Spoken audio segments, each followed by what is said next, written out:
Hello everyone, I am Dr. Nitin Kumar Arora and today we will be discussing, as very rightly mentioned in the poster, that the pathomechanics and how to deal with ankle sprains.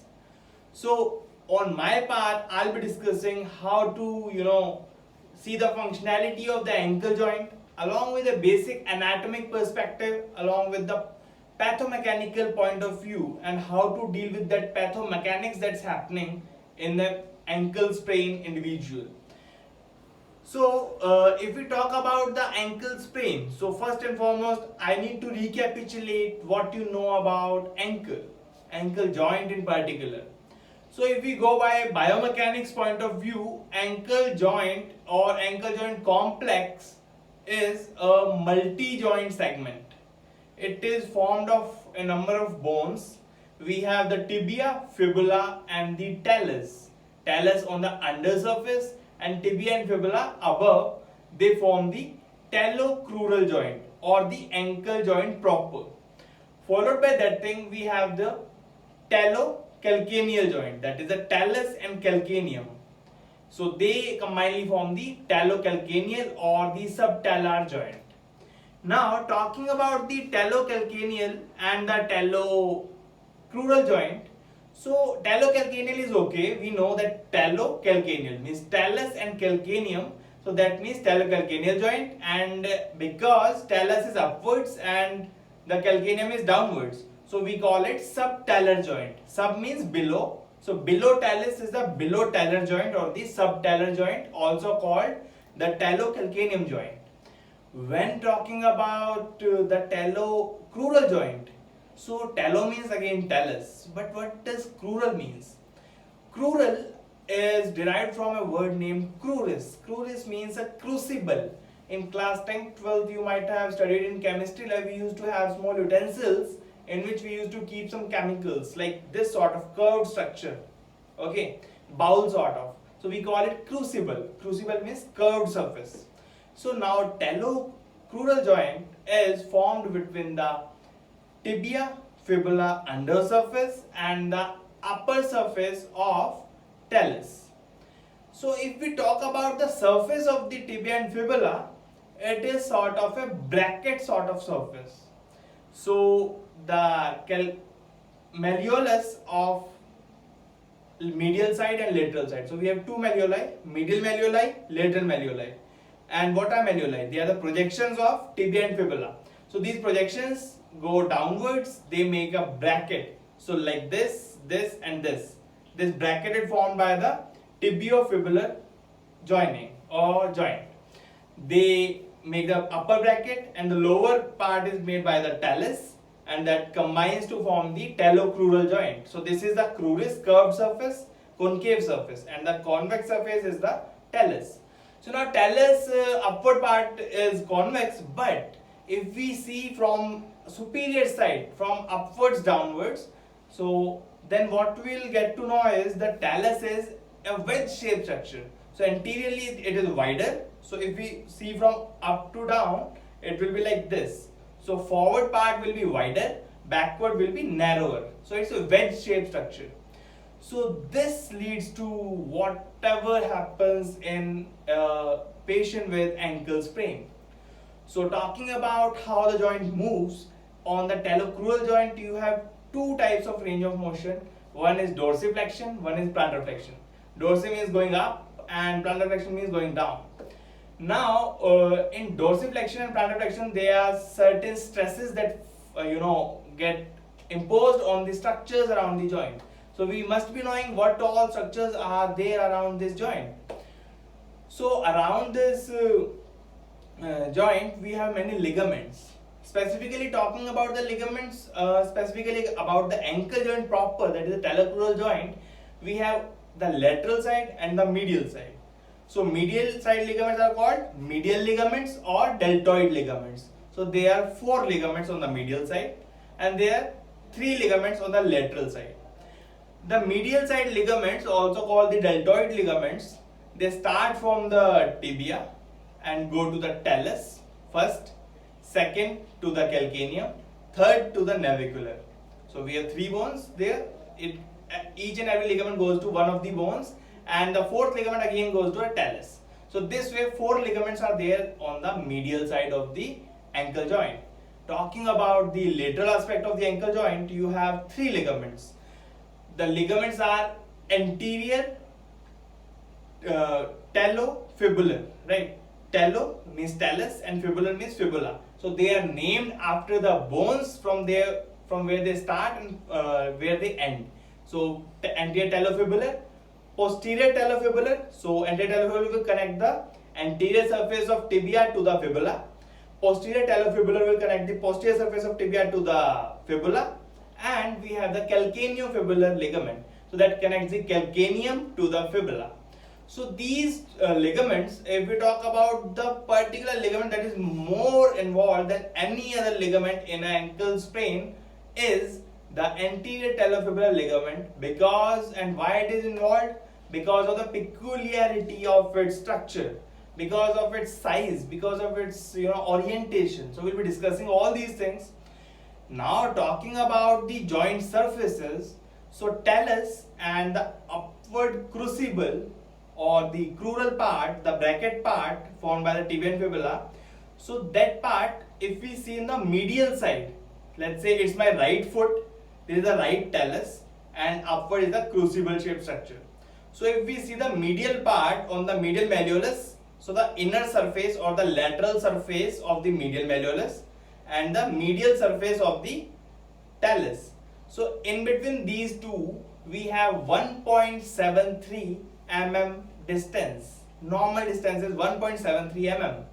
And on the outer side, if we see the distance between the lateral surface of the talus and the medial surface of the fibular lateral malleolus is 2.5 mm. So that means on the lateral aspect the space is more, and on the medial aspect the space is lesser. Along with this thing, what happens is, now talking about the movement, according to the concave convex rule, what happens is during dorsiflexion, the talus, because it is wider anteriorly and narrower posteriorly, it comes like this, its surface like this. So now when the dorsiflexion happens, the foot goes up and the wider anterior part of the talus, it gets stuck inside the what? The crucible part, that tibiofibular part. So it gets stuck because it's wider anteriorly, so it gets stuck here, providing stability to the ankle joint. So the ankle joint is stable in the dorsiflexion position.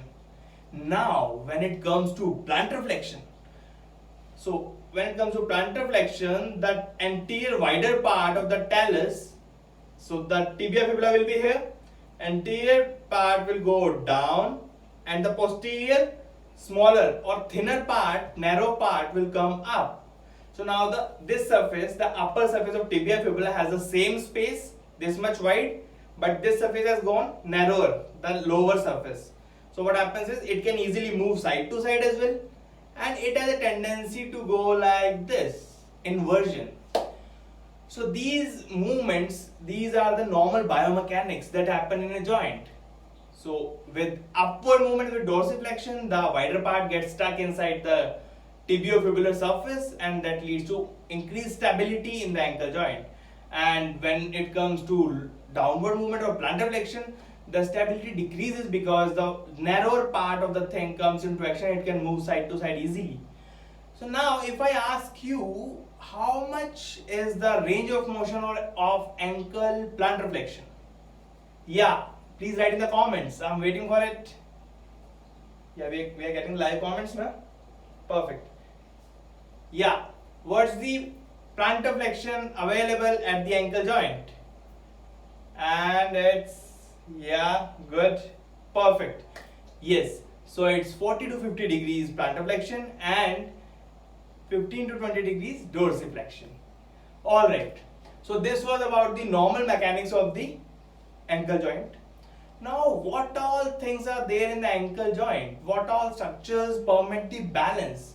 Because we know in our body there are 3 balance systems. One is our vision, second is our vestibular system, third and last is somatosensory system. Somatosensory means Somato means skin, sensory means sensation.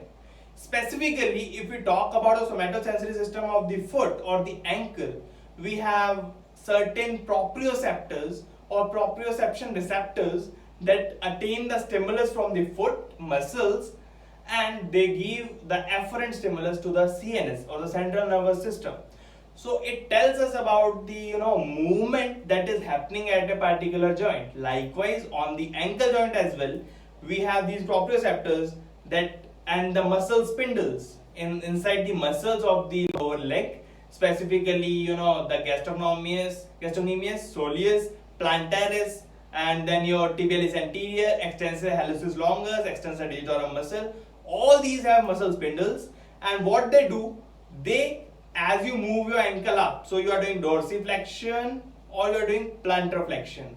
So these muscle spindles get pulled up, they get a stimulus, they send it to the central nervous system that this movement is happening.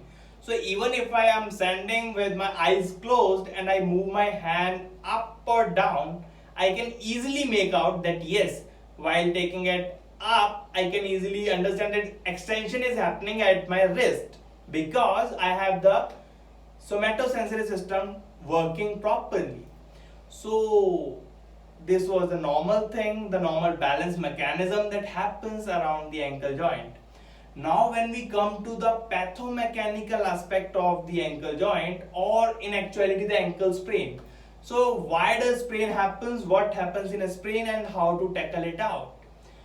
First and foremost, why does that happen? It can happen in anyone, but predominance is there in sporting individuals or the individuals who have got an injury in the past. So the chances of re-injury in a person with ankle sprain is very high. So you need to be very much cautious. If a person is coming to you with an ankle sprain, you should take care of that person quite vigilantly, because if not tackled properly, he'll be coming to you after some time with the same issue, with a more severe ankle pain or ankle sprain. Why does that happen? Because once the ankle sprain happens, the normal mechanism, the normal proprioception that I described, that it goes to the brain, what happens? The afferent stimulus from the body, from the foot, goes to the brain that yes, now I'm standing on my ankle. So I did plantar flexion, I rose up, I increased my center of gravity, I raised my center of gravity up and down. So now my central nervous system got the stimulus. It sent the response back to the muscles that yes, you need to contract to make this human being, this individual balanced properly and to attain that position properly. But what happens in a person who gets an ankle sprain, they are more predominantly, their balance reactions are hampered because of the previous injury. The structures inside the ligaments and mechanoceptors get injured, they get damaged, they are not able to send proper signal, they are not able to give proper rate coding, proper frequency of signal, so the brain is not able to presume that what's happening in the body, and ultimately the result is a re-injury or a re-sprain. So with that in mind, you should get to know that because the mechanoceptor reduction with an injury is leading to an increase in the chances of ankle sprain. So in management part, just remember this thing. Whenever we'll be managing, we'll be talking about this thing again, that we should be taking care of the mechanoceptors. We should be training them again. So we should be taking them simultaneously, hand in hand, because once you get to know what the issue is and why it's happening, you can easily tackle it out. Second thing, whenever a person with an ankle sprain comes to you, it is your prime responsibility to check the ankle musculature. So the ankle musculature, if it is weak, they are not able to tolerate the stress, so stress directly goes on the ligaments and they get torn. Now, because ankle sprain, the lateral ligament sprain, although in ankle there are many ligaments, but the most predominant is the anterior talo fibular ligament, that is on the outer side of the leg. So why does the ATFL, we abbreviate is at ATFL. So why does ATFL only gets that much injury or sprain thing? because in ATFL or anterior talo fibular ligament, that injury happens because of a predominance towards inversion and plantar flexion.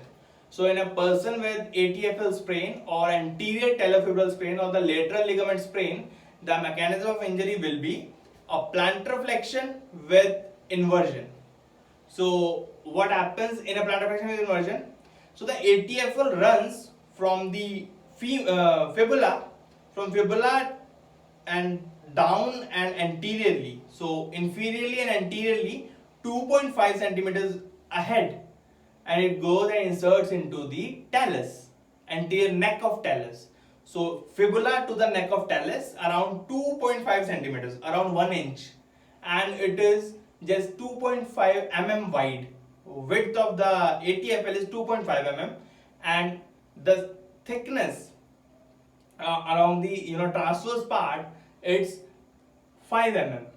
Now with these things, what I mean to say, the orientation of the ATFL is somewhat like, if this is the foot, it will go something like this, a bit downwards, right?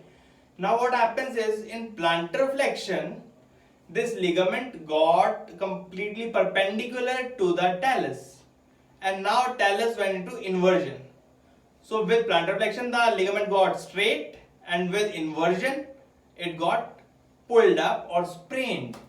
So now the degree of these pull or the sprain decides which grade will it be. Will it be grade 1, which will include mild sprain with a bit of swelling or no swelling at all? A grade 2 might involve partial damage, partial sprain to the ligament because of a bit of more pulling, and the grade 3 will be complete rupture of the ligament, and that will lead to a profuse swelling around the joint. So now, why does only the lateral ligament or the ATFL get sprained that much? Although other ligaments also get sprained, but why is this more predominant? Because of the orientation of the ligament, first thing. Second thing, because of the structure. It is comparatively weaker and thinner as compared to the other ligaments. After the ATFL, we have the CFL or the calcaneofibular ligament, starting from the calcaneum to the fibula. So that also, when the inversion is the speed of inversion. So now we have 2-3 pathomechanical components. First is plantar flexion, second is inversion. Now inversion velocity, how fast was that? So if that was slow, so that will involve the ATFL, and as the speed increases, so the CFL is also involved, and the PTFL or the posterior talofibular ligament is the last to be involved out of these three. Now why are the medial ligaments not at that much risk as compared to the lateral ligaments? Because medial or the deltoid ligament are more wider, more thicker, smaller. So lateral ligament, I told you, it's around 2.5 centimeters or 25 mm, right? But the medial ligaments are smaller in size, around 1.2 centimeters. Now that size reduction and thickness leads to a stronger ligament on the medial side, and when it is stronger, eversion doesn't happen that much. It doesn't allow eversion to happen. Second thing, when you see the malleolus on the medial and lateral side, the medial malleoli ends 0.5 centimeters above than the lateral one. So a lateral malleolus, if you need to see, what you need to do right now, just see your ankle. So in your ankle, you will find that the medial malleolus is higher and the lateral one is around 0.5 to 1 centimeter lower. So with that, I mean that the lateral malleolus or the fibula is lying downwards than the medial malleolus or the tibia.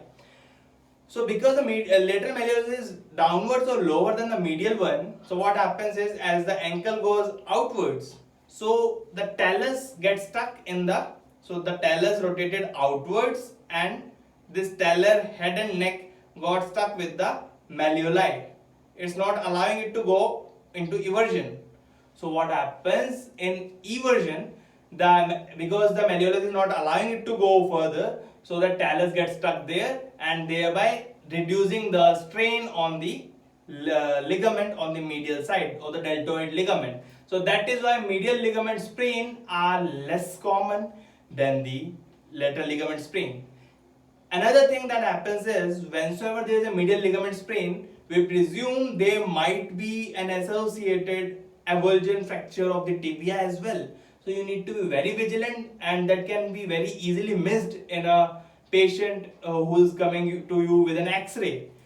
Now, with that I mean, because the medial ligament is so strong, before getting torn itself, before getting the sprain itself, it pulls so vigorously on the medial malleolus that it pulls a chip or the periosteum of the medial malleolus, thereby causing an avulsion fracture. In an X-ray, if a patient comes to you with an X-ray of the ankle joint, what you need to see?